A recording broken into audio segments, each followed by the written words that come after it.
Today's discussion is on the empirical rule.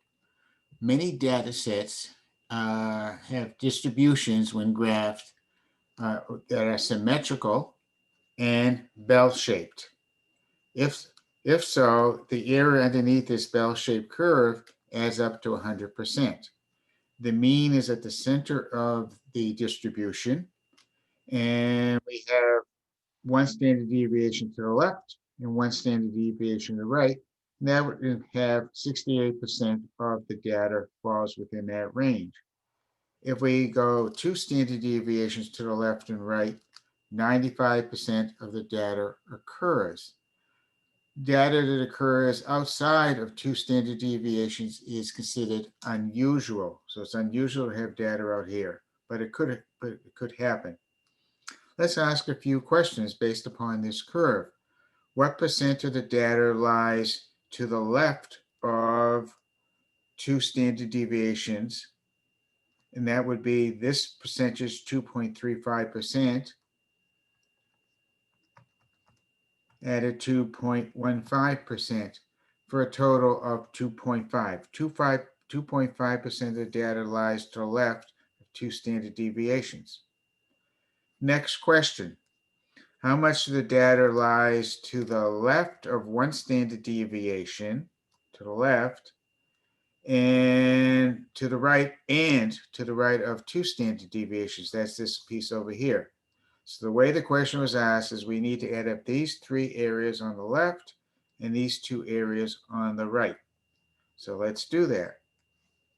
We have 13.5%. We have 2.35%. We have 0.15%. But then I need to add up these two areas, 2.35% and 0.15%, for the total area of 18.5% of the area lies to the left of this standard deviation over here and this standard deviation over to this place. Next question. How much of the area lies to the left of two standard deviations, plus two standard deviations?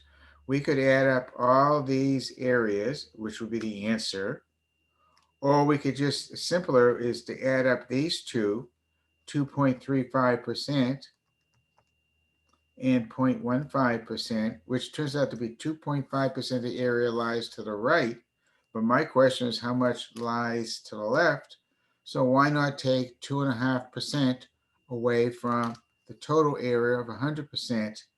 And if we do that, 100% minus 2.5% is 97.5% lies to the left. New problem. Let's let the mean be 12. Let's let the sigma be 3. So therefore, putting the calculation of 12 is the mean and add 3, that's 15, that's 18, this is 21. To the left, it would be 9, 6, and 3.